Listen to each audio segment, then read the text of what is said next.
नमस्कार दोस्तों, क्या आपने कभी सोचा है कि भारत की नई पीढ़ी यानी जेन जी देश को किस दिशा में लेके जाएगी। ये वही पीढ़ी है जो व्हाट्सएप, फेसबुक, इंस्टाग्राम और यूट्यूब के जरिए बड़ी हुई है और इनकी आबादी देश में तकरीबन 37 करोड़ के आसपास है, जो एक बहुत बड़ी संख्या है किसी भी समुदाय को हिलाने के लिए, किसी भी सरकार को गिराने के लिए। ये आबादी इतनी बड़ी है कि अमेरिका की पूरी आबादी के बराबर है। तो चलिए विस्तार से समझते हैं कि आखिर जेन जी कौन है, जेन जी देश के भविष्य पर क्या प्रभाव डाल सकते हैं, जेन जी किसी सरकार को कैसे गिरा सकते हैं और किसी समुदाय में क्या अपना हिस्सा बटा सकते हैं। आइए समझते हैं आज के इस वीडियो में विस्तार। तो दोस्तों, जैसा कि हमने पहले नाम लिया है जेन जी, तो जेन जी को समझते हैं कि आखिर जेन जी जनरेशन जो नई पीढ़ी हमारी है वो आखिर है कौन।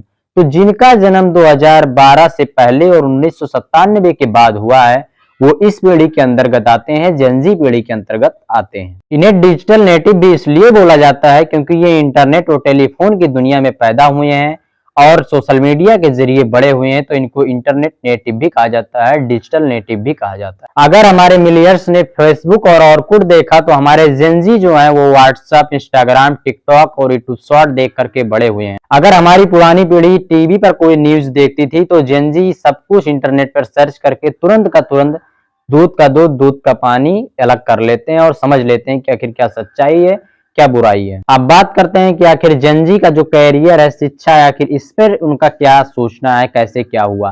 तो देखो, जेन जी का अपने पढ़ने का तरीका भी एक अलग है। अब वो ऑफलाइन क्लास अटेंड करने के बजाय ऑनलाइन क्लास और ऑनलाइन ट्यूटर पसंद करते हैं पढ़ने के लिए। अब आज का जेन जी युवा पीढ़ी नौकरी से ज्यादा स्टार्टअप देखता है क्योंकि वो स्किल्स बेस्ड नॉलेज ले रहा है। स्किल्स बेस्ड नॉलेज के जरिए वो अपने आप को स्टैंड अप करना चाहता है, अपने आप को खड़ा करना चाहता है। बायजूस और अनअकैडमी जैसी एजुकेशनल कंपनियां इन्हीं सोच के कारण निकली है। इन्हीं सोच को ध्यान में रखते हुए बायजूस और अनअकैडमी जैसी तमाम कंपनियां मार्केट में चल रही हैं। इसीलिए भारत दुनिया का सबसे बड़ा तीसरा स्टार्टअप हब है और जेन जी की पहचान भी ऑनलाइन से ही होती है। वो ऑनलाइन ही अपने आप को दिखाना चाहते हैं, चाहे वो यूट्यूब शॉर्ट्स पे हो, चाहे वो इंस्टाग्राम रील पे हो, चाहे वो फेसबुक रील पे हो, चाहे वो के पॉप कल्चर हो, यानी तरह तरह से वो अपने आप को ऑनलाइन के जरिए एक दूसरे के साथ जुड़ रहे हैं।